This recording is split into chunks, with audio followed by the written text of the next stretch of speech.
자, 그 다음에 설정된 퇴직급여 제도의 내용을 변경할 경우에는 근로자 대표의 의견을 청취해야 하고, 불리한 변경일 경우에는 동의를 얻어야 됩니다. 그러니까 의견을 청취하고 불리한 변경일 때는 동의를 얻어야 한다 하는 이 조항을 보니까 취업규칙의 불이익 변경과 유사하다는 생각이 들죠. 그러니까 퇴직급여 제도를 설정하는 것은 취업규칙의 퇴직금에 관한 규정을 변경하는 것이다, 이렇게 볼 수 있습니다. 우리 확정급여형 퇴직연금제도라든가 확정기형 퇴직연금제도를 도입할 때는 연금관리규약을 만들어야 되는데, 이런 연금관리규약도 취업규칙의 일종입니다.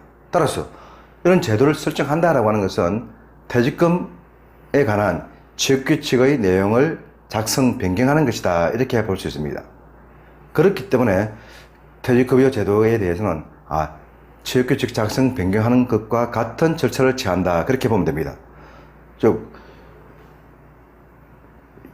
작성 변경 때는 의견을 청취하고 불리한 변경 때는 동의를 얻어야 한다, 똑같죠. 다만 약간 다른 점은 처음에 퇴직급여 제도를 설정할 경우에는 우리가 취업규칙 작성할 때는 의견 청취만 하면 되는데, 여기서는 퇴직급여 제도를 설정할 때는 동의를 얻도록 하고 있습니다.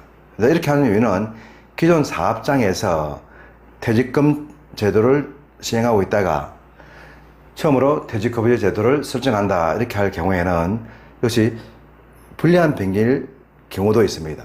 거기에 대비해 가지고 처음에 설정하는 경우에도 근로자 대표의 동의를 받도록 되어 있습니다. 우리 취업규칙 작성 변경 시에도 근로자 측의 의견 청취 동의의 대상은 뭐였습니까? 가만수 노조가 있으면 가만수 노조, 가만수 노조가 없으면 근로자 가반수의 의견 청취 동의였죠. 그 때문에 근로자 퇴직급여 보장법에서는 근로자 대표의 개념을 근로기준법과는 같지 않고, 오히려 근로기준법에서 말하는 취업규칙 작성 변경 시의 근로자 측의 개념, 즉 가반수 노조가 있으면 가반수 노조, 가반수 노조가 없으면 근로자를 가반수를 대표하는 근로자 가반수를 근로자 대표의 개념으로 해둔 것입니다. 그러고 나면 이름만 근로자 대표이지 취업규칙 작성 변경 시의 근로자 측과 같은 개념이다, 이렇게 하는 것을 알 수 있죠. 그래서 처음 설정할 때만 동의를 받고, 나머지 부분에서는 불리하지 않으면 의견 청취, 불리할 경우에는 동의를 받도록 되어 있습니다.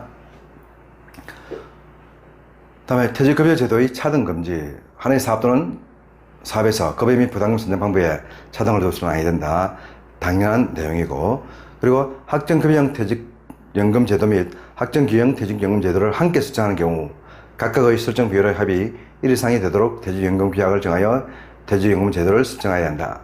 즉 확정급여형 퇴직연금 제도나 확정기형 퇴직연금 제도를 하나만 도입할 수도 있지만 퇴직금의 40%는 확정급여형, 나머지는 확정기형, 이렇게 할 수 있다는 겁니다.